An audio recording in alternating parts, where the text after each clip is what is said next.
worst performance from Argentina at a World Cup? No. No, I can't remember, to be honest. A performance like that, I can't remember in a long time. And yeah, we can talk about Caballero mistakes that probably cost that game, but it was not only that mistakes. No. I think the team looks very poor. We haven't seen probably a shot from Messi in the second half, you know, which is, you never heard these many times, you know. He took Agüero off. Why they cannot play Higuaín and Agüero in front, both together? If I'm a Croatian defender and I have to play against Higuaín, I will be more worried about it. And probably also for midfielders to be close to the centre back. But it was really little from Argentina. It's a tough watch for you. Cesc, Croatia played excellently. Yeah, very good. As Alan said, in midfield they played well, but I think Argentina made it so easy for them. They were a broken team, as he said. They were playing 5 attackers and 5 defenders. If you are a midfielder, this is exactly what you want. You have so much time, space, counter-attack, you can keep the ball, you can do whatever you want.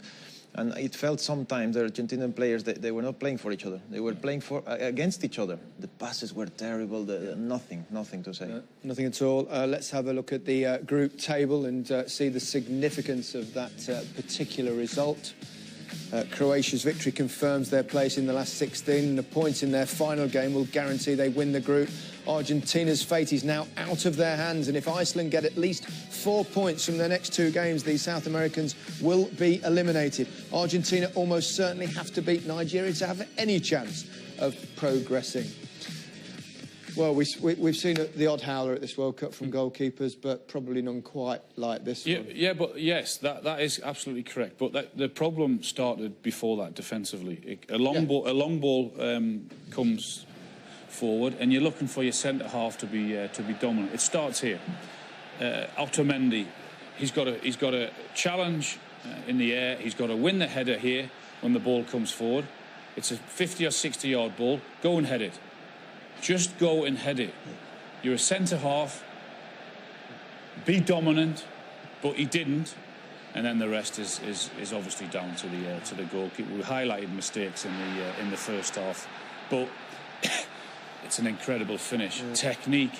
Look at that. Eye on the ball, chest over the ball, back of the net, and he's fortunate because he could have had a red card in the first half. Did Rebic. Dreadful error, Cesc. He's going to live with that forever. Yeah, forever. I mean, there are moments in your career that they define sometimes your career, and unfortunately for him, this will be always with him. But in his defense, he played for Pep Guardiola. Yeah. And I know, for example, this with Conte sometimes that he likes to play from the back. They always ask you to play this way. Yeah. And maybe at the back of his head, he wanted that, but it was not the right time today. Pablo, I've got to ask you, is your former teammate, and I know you're distraught for him. I know, I feel sorry for Caballero. I spent 3 years with him at Manchester City. And it was a great chance for him in this World Cup because Romero normally was the first choice for Argentina. He got injured just a few days before the start of the World Cup, and it was a great opportunity for Willy Caballero to come in and to show his class. But you cannot make those mistakes in the World Cup. No. Simple as that. Sometimes if you don't feel 100% sure to chip the ball, or you can do this in the club because then in 3 days' time you probably go another game. Yeah. That is the thing. Yeah. But in the World Cup, if you don't win, you go home. So I feel so sorry for him again, but it was a huge mistake. Yeah. The goal scorer, Rebic, we felt he was probably lucky to still be on the field of play. It was kind of horrendous challenge in the first half, Cesc. Yeah, as we said, it should have been but this is football. I mean, it's unbelievable, you know, it's unpredictable, anything can happen. He should be off. We've said it at half-time, definitely red card, intentional all day long. And after that, he scores the first goal of the game. Incredible. You agree, don't you? I agree, yeah, he's endangering an opponent. He goes over the top.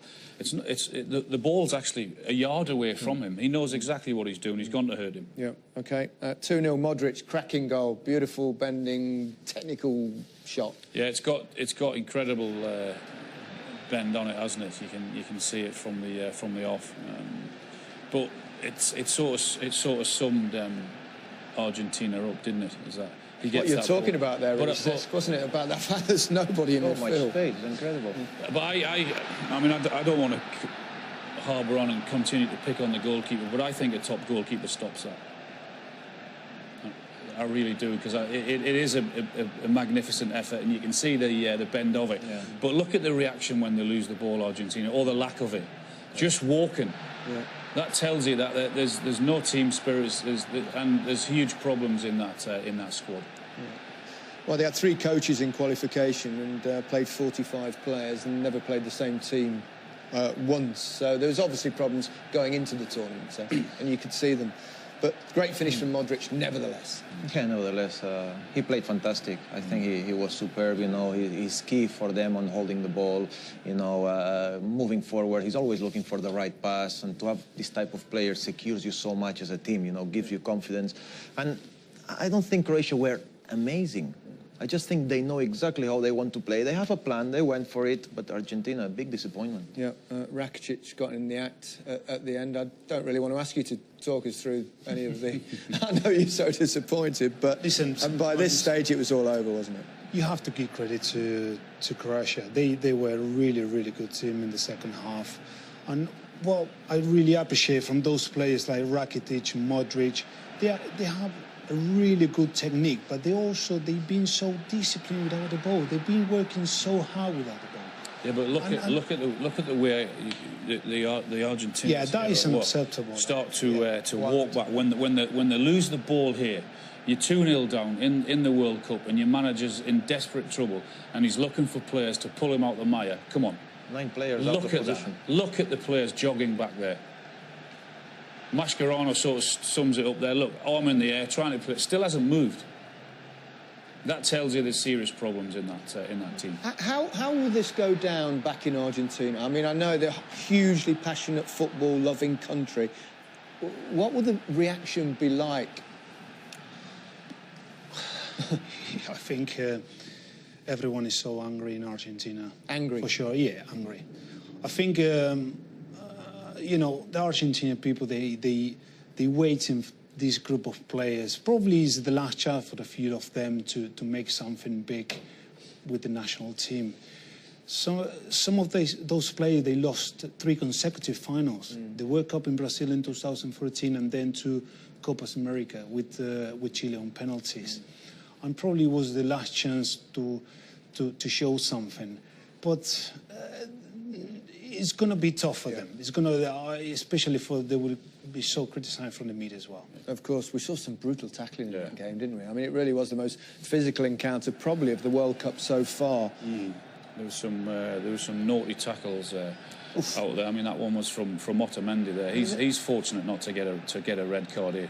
He knew what he was doing there, didn't he? Definitely. You know exactly what you're doing. I mean, to be honest, as an opponent, if he does it, no problem, but he should be off. Yeah. That's it. It's your choice. You want to do it, but you should be off 100%. Mr. Rebic there, we showed that one again. That's we've spoken about that one there.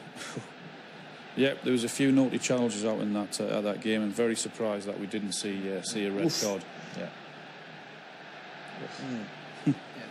Incredible. Yeah, there was. We could have shown a few more as well. It's no longer a contact sport. There was a bit of contact in that game, that's for sure. Look at this. Ouch. Yeah. Passionate stuff, they could describe it as. Well, it's been a busy afternoon in Group C. All 4 teams in action, starting with Denmark against Australia.